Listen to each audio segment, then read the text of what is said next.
Welcome to our channel, Auburn Chronicles. If you enjoyed rural stories, like and subscribe for more, and tell us in the comments what time it is and where you're watching from. And now, Adam will take us into today's story. It was August 11th, 2018. Jamie Corver was 52 years old. He stood in the staging area behind the grandstand at the Morgan County Fair in Jacksonville, Illinois, with his hands in his pockets and his jaw set tight. His New Holland T6 180, 14 months old, 340 hours on the clock, still smelling faintly of factory paint and hydraulic fluid, sat idling 20 feet away. The sled was already hooked. The announcer's voice carried across the fairgrounds, tinny and sharp through the PA system, calling his name. 800 people filled the bleachers. Most of them were neighbors. Some of them were family. All of them had heard about the bet. Jamie didn't look at the tractor. He looked past the fence line toward the parking lot, where Frank Tobias, 68 years old, retired from active farming but still keeping 40 acres in a salvage barn full of old iron, sat on the fender of a 1952 Farmall M. The tractor was red, rust-pitted in places. The engine had been rebuilt twice. The rear tires were mismatched. Frank had pulled it out of a collapsed shed in 2009, spent 2 winters and most of his pension making it run, and now he ran it in every parade, every show, every chance he got to prove that new equipment was a waste of money. The bet was $15,000, cash, winner take all. Frank had proposed it 3 weeks earlier at the co-op, loud enough for a dozen men to hear, and Jamie, tired of being called a fool for financing modern equipment, tired of the jokes about blue paint and computer screens, had said yes before he thought it through. Now the sled was hooked. The crowd was waiting, and Jamie knew, somewhere in the part of his mind that had been farming since he was 16, that he had made a mistake. He didn't know yet how big a mistake. That would take 6 years to understand. If you found value in stories like this, stories that weigh the cost of decisions over years, not minutes, I'd be grateful if you'd subscribe. This kind of storytelling takes time to build, and it's meant for people who understand that farming isn't spectacle. It's consequence. The flashy moments pass. What stays is what you live with when no one's watching. If that matters to you, I'll keep building these stories. Thank you. Early context. Jamie Corver had farmed 640 acres of corn and soybeans south of Jacksonville since 1991, when his father died and left him the ground, the debts, and a collection of equipment that should have been replaced a decade earlier. He spent the 90s catching up. He bought used. He repaired more than he replaced. He learned to live with downtime, with parts orders that took 2 weeks, with machines that didn't owe him anything, but didn't promise him anything either. By 2010, he was stable. Not comfortable. Stable. The farm paid for itself. His wife, Linda, worked part-time at the seed dealer to cover health insurance. Their son, Eric, was in college studying agricultural engineering and had no clear plans to come back. The operation was what it had always been. Enough. In 2017, Jamie traded in a 1998 tractor, a machine he'd run for 19 years, through 3 transmission rebuilds and 1 engine overhaul, for a New Holland T6 180. It was not an impulsive decision. He'd spent 2 years talking to his dealer, running the numbers, weighing the fuel efficiency improvements, the emission standards, the warranty coverage. The tractor cost $87,000 after trade-in. He financed it over 7 years at 4.2% interest. The New Holland was quieter than anything he'd ever operated. The cab was pressurized, climate-controlled, and equipped with an 8-inch display screen that monitored engine load, fuel consumption, and hydraulic pressure in real time. The transmission was a 16-speed power shuttle with electro-hydraulic shifting. It had 165 horsepower at the PTO and weighed 16,400 pounds fully ballasted. It was, by every measurable standard, a better tractor than what he'd been running. But it was also a symbol. In Morgan County, where a third of the farmers still ran equipment from the 1980s and early 1990s, where good enough was a badge of honor and debt was spoken about in whispers, buying new equipment made you visible. It made you a target for questions you couldn't answer in 30 seconds. Questions like, why do you need all that? What's wrong with what you had? You think you're better than the rest of us? Jamie didn't think he was better. He thought he was tired. Tired of losing days to breakdowns. Tired of parts that didn't exist anymore. Tired of burning fuel at rates that didn't make sense when corn was selling for $3.60 a bushel. But he couldn't explain that at the co-op. He couldn't explain it at church. And he especially couldn't explain it to Frank Tobias, who had decided, sometime in the early 2000s, after his own farm had been sold off piece by piece to pay medical bills, that old iron was the only honest iron, and that anyone buying new equipment was either a fool or a show-off. Frank's 1952 Farmall M had become his pulpit. He trailered it to every show, every parade, every tractor pull within 100 miles. He talked about it constantly. How he'd found it in a shed with a seized engine and a cracked block. How he'd machined new sleeves, rebuilt the carburetor, rewired the magneto, and brought it back from the dead with nothing but time and stubbornness. How it didn't have a computer, didn't need a dealer, didn't cost him anything but sweat. The Farmall M produced 36 horsepower at the drawbar when it was new in 1952. After Frank's rebuild, it might have made 38. It weighed 5,400 pounds. It had a 4-speed transmission, no cab, no power steering, and no safety features beyond a handbrake and a seat belt. Frank had bolted on himself. It was not a practical farming tractor in 2018, but it had become something else. A statement, a rebuke, a way for Frank to prove, over and over, that the old ways still worked if you were tough enough to stick with them. Jamie had ignored it for years, but in July 2018, at the co-op, Frank had crossed the line. Jamie had been picking up hydraulic fluid and a set of hitch pins when Frank walked in, saw the new Holland parked outside, and said, loud enough for everyone in the store to hear, "That's a nice lawn ornament you got there, Jamie. Does it actually pull anything, or do you just drive it around to feel important?" Jamie didn't respond. He paid for his parts and walked out. But Frank followed him into the parking lot. "I'm serious," Frank said. "You spent, what, 90,000 on that thing? I bet my old Farmall could outpull it in front of God and everybody. You want to prove I'm wrong? Put your money where your mouth is." Jamie stopped. He turned. "How much?" Frank grinned. 15,000. County fair. Weighted sled. We pull until someone quits or something breaks. Winner takes the cash." A small crowd had formed near the front of the store. Jamie could see them watching. He could feel the weight of the moment, the way it would sound later if he walked away. He thought about the new Holland, the electro-hydraulic hitch, the power shuttle transmission, the weight, the torque. He said yes. Turning point. The rules were simple.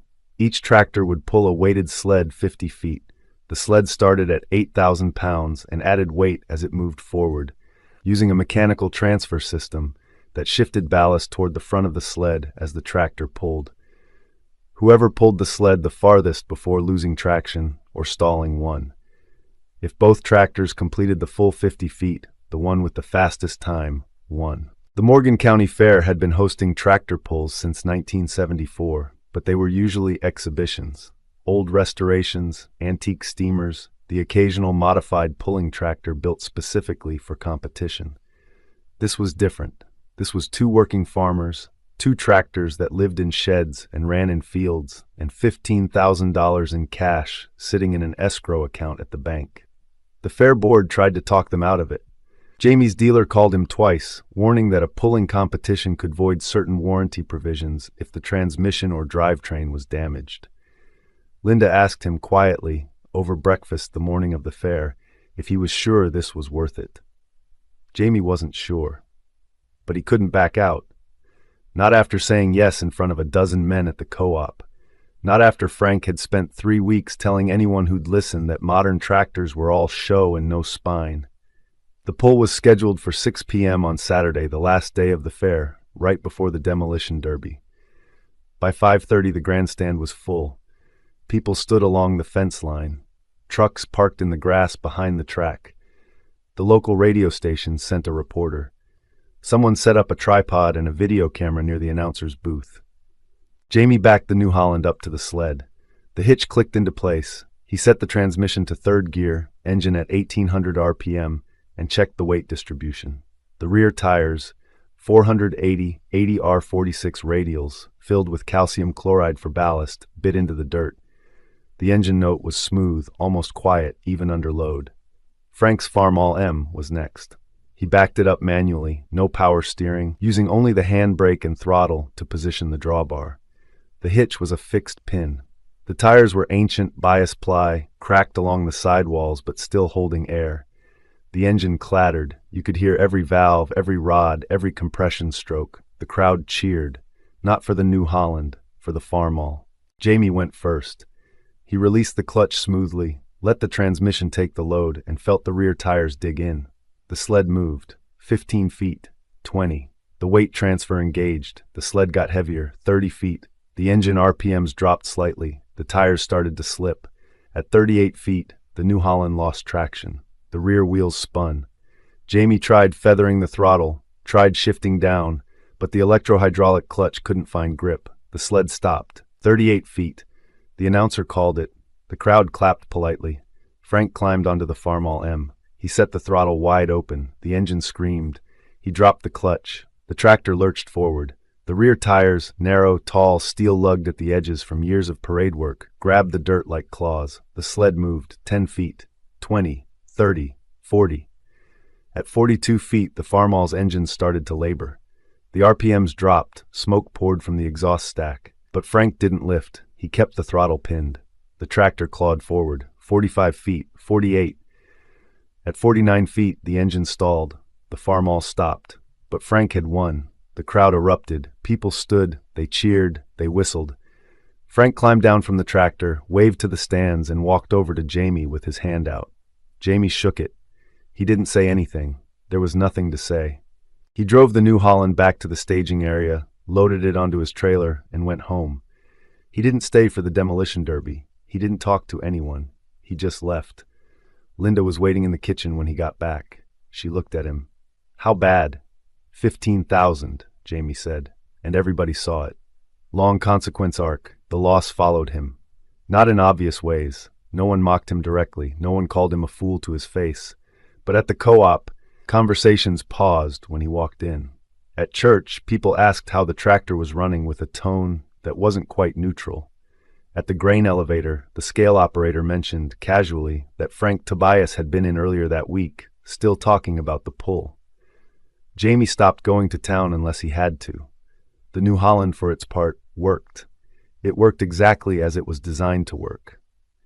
Through the fall of 2018, it pulled a 6-bottom plow through 480 acres of corn stubble without missing a stroke.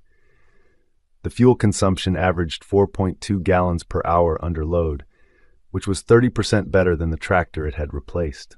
The cab kept the dust out. The transmission shifted smoothly. The hydraulic system responded instantly.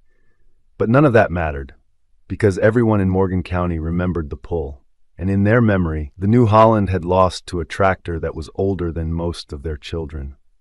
Frank, meanwhile, became a minor celebrity. The video of the pull was uploaded to YouTube and got 14,000 views in the first month. Frank was invited to 3 more pulls that fall. He won 2 of them. He started a Facebook page called Real Iron Still Works and posted photos of the Farmall M at shows, at parades, at his barn with the hood open and the engine exposed, captioned with phrases like, "No computers needed," and "Built when men were men." Jamie tried to ignore it. He focused on the farm, on the work, on the numbers that mattered, yield per acre, cost per bushel, profit margin. But the numbers were harder to explain than a pulling competition. And no one wanted to talk about fuel efficiency when they could talk about how a 70-year-old tractor had embarrassed a modern machine in front of 800 people. Winter came. Jamie paid Frank the $15,000 in December after the beans were sold. Frank deposited the check and bought a restored 1947 Farmall H to add to his collection. Spring 2019 arrived cold and wet. The ground didn't dry out until late April. By the time Jamie could get into the fields, he was 2 weeks behind schedule. He worked 16-hour days, planting 640 acres of corn in 10 days, with the New Holland pulling a 12-row planter. The tractor never faltered. The engine ran smooth. The fuel tanks lasted longer than expected. The cab kept him comfortable, even when the temperature outside was 42 degrees and raining. Frank, that same spring, didn't plant anything. He wasn't farming anymore. But he did show up at the Memorial Day parade in Waverly with the Farmall M, freshly painted, pulling a hay wagon full of local 4-H kids. The parade route passed right by the co-op. Jamie was inside picking up starter fertilizer when he heard the tractor go by. He looked out the window and saw Frank waving to the crowd, smiling, the Farmall's engine popping and crackling as it idled down Main Street. Jamie didn't wave back. Summer brought drought. By mid-July, the corn was stressed. Jamie ran irrigation equipment on 80 acres near the creek, powered by the New Holland's PTO. The tractor ran 12 hours a day, 3 days a week, moving water through pivots and pumps. It burned fuel, but it saved the crop. The corn on those 80 acres yielded 178 bushels per acre. The rest of the farm averaged 142. Frank's Farmall M appeared at the county fair again that August, pulling a modified sled in an antique tractor exhibition. He didn't compete for money this time, just for show. The crowd loved it. Jamie didn't attend. Fall 2019 was smooth. Harvest came early. The New Holland pulled a grain cart through the fields without issue, working alongside a neighbor's combine. The transmission handled the weight. The tires didn't slip. By the end of October, all 640 acres were harvested. The grain was sold, and Jamie had cleared enough profit to make the year's loan payment on the tractor and still set aside money for the next season. It was, by every practical measure, a successful year. But Jamie still thought about the pull. He still heard Frank's voice at the co-op. He still saw the video in his mind. The Farmall clawing forward, the crowd cheering, the New Holland sitting silent at 38 feet. Winter 2020 was different. In January, Frank Tobias had a stroke. He survived, but his left side was weakened. He couldn't climb onto the Farmall anymore. The tractor sat in his barn, under a tarp through the spring. Jamie heard about it at the seed dealer in March. He didn't visit. He didn't call. He told himself it wasn't his business. But in April, Frank's son, who lived in Springfield and worked in insurance, put the Farmall M up for sale. The listing appeared on Craigslist, Facebook Marketplace, and 3 online tractor forums. Asking price $12,000. The description mentioned the engine rebuild, the parade history, the pulling competitions. It did not mention the stroke. The tractor sold in 2 weeks to a collector in Indiana. Jamie never saw it again. Spring 2020 was the wettest on record. The fields didn't dry out until May 15th. Jamie had a 2-week window to plant 640 acres. He ran the New Holland 20 hours a day, stopping only to refuel and check tire pressure. The tractor pulled the 12-row planter through mud that would have stopped lighter equipment. The weight, the power shuttle transmission, the 4-wheel drive, all of it mattered. He finished planting on May 28th. He was the 3rd farmer in the township to get his crop in the ground. Most others didn't finish until mid-June. That summer, the corn looked better than it had any right to. The late planting didn't matter as much as getting it done in a compressed window. By August, the stalks were tall, the ears were full, and the yield estimates were strong. Frank Tobias, meanwhile, was in physical therapy 3 times a week. He couldn't drive. He couldn't walk without a cane. The barn where he'd kept the Farmall M was rented out to a neighbor for equipment storage. Jamie saw him once, in September, at the pharmacy. Frank was waiting for a prescription. He looked smaller, thinner. His left hand shook slightly. Jamie nodded. Frank nodded back. Neither of them spoke. Fall 2020 brought a different problem. Parts. The New Holland's hydraulic pump started leaking in October, halfway through harvest. It wasn't catastrophic, but it needed to be fixed. Jamie called his dealer. The part was in stock. It cost $840. The dealer sent a service truck out the next morning. The pump was replaced in 4 hours. Jamie was back in the field by noon. He thought about what that would have been like with the old tractor he'd traded in. The pump on that machine had failed twice, once in 2004, once in 2011. Both times, the part had to be special ordered.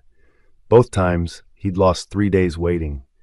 Both times, he'd done the work himself in the shed because the service call would have cost more than the part. The New Holland's warranty covered the labor.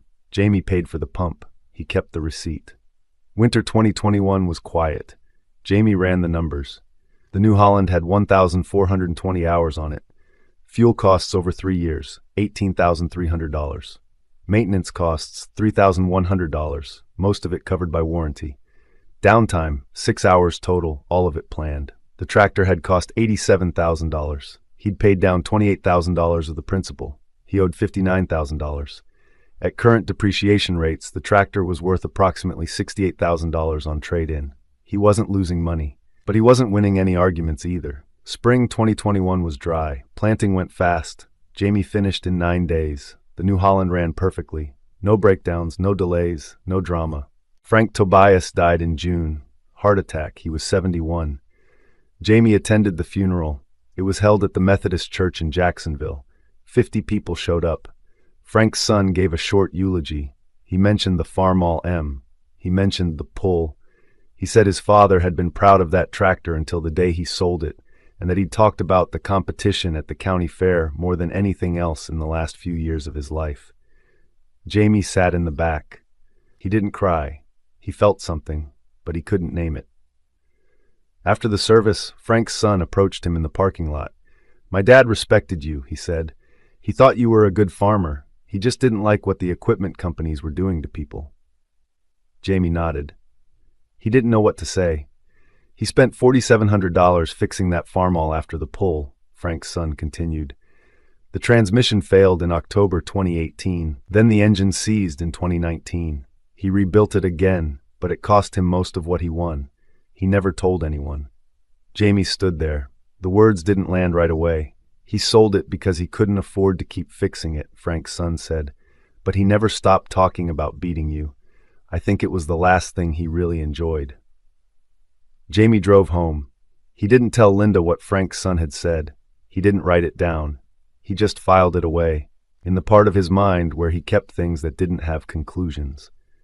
Late revelation. By 2023, the New Holland T6.180 had 2,680 hours on it. Jamie had owned it for 6 years. In that time, total fuel costs $32,400, total maintenance costs $6,200, total downtime 14 hours, warranty claims covered $4,100 in parts and labor, resale value $58,000 estimated trade-in. The tractor had pulled a plow, a planter, a grain cart, a disc, a chisel, a sprayer, and an irrigation pump. It had worked in mud, dust, heat, and cold. It had started every morning. It had never left him stranded in a field. In August 2023, Jamie attended the Morgan County Fair for the first time since 2018. He didn't enter any competitions. He just walked around, looked at the livestock, bought a pork chop sandwich, and stood near the grandstand while the antique tractor pull ran. There were 12 entries. Most of them were from the 1940s and 1950s.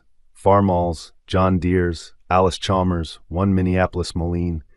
They were beautiful machines, restored to better than factory condition, painted and polished, and trailered in from across 3 counties. Not one of them was used for farming. Jamie watched them pull the sled. He watched the crowd cheer. He listened to the announcer talk about horsepower and history and heritage. And he realized, standing there with his hands in his pockets, that none of it had anything to do with farming. Farming was what happened in May when the fields were too wet and you only had 2 weeks to plant. Farming was what happened in October when the hydraulic pump failed and you had 400 acres left to harvest. Farming was what happened every year in the quiet hours when no one was watching and nothing was guaranteed. The pull at the fair in 2018 had been a spectacle, a moment, a story people told. But it hadn't been farming. In November 2023, Jamie's son Eric came home for Thanksgiving. He'd been working for a precision agriculture company in Iowa for 2 years. Over dinner, he asked his father if he'd ever considered upgrading to a T7 series tractor with more advanced guidance systems. Jamie thought about it. "Maybe," he said, "in a few years." "You don't regret buying the T6?" Eric asked. Jamie looked at his son. "No." "Even after the fair? After Frank?" Jamie set his fork down. "Frank spent most of what he won fixing the tractor that beat me. Then he spent another 2 years fixing it again before he had to sell it. I spent 6 years running mine. Which one of us made the better choice?" Eric didn't answer. "That's the problem," Jamie said. "There's no good answer. Not one people want to hear." Ending. It's 2024 now. Jamie Corver is 58 years old. The New Holland T6 180 has 3,100 hours on it. It sits in the shed next to a grain cart and a disc harrow, waiting for spring. The Farmall M that Frank Tobias rebuilt and ran and bet $15,000 on is in Indiana now, owned by a man who takes it to shows on weekends and keeps it in a climate-controlled barn the rest of the time. It's worth more now than it was in 2018, but it doesn't farm. Jamie thinks about the pull sometimes. Not often, but sometimes. He thinks about the weight of the sled, the sound of the crowd, the way Frank's face looked when he climbed down from the Farmall and walked over to shake his hand. He thinks about the $15,000 and the $6,700 Frank spent fixing the tractor afterward, and the fact that in the end, neither of them really won. But the New Holland still starts. It still pulls, it still works, and that, Jamie has learned, is the only victory that lasts. He doesn't talk about it much. There's no need. The men at the co-op have moved on to other arguments. The fair has other stories. The video of the pull is still online, but no one watches it anymore. The work continues. The fields wait. The seasons turn. And the New Holland, quiet and steady and unspectacular, keeps running. That's what it was built for. That's what it does.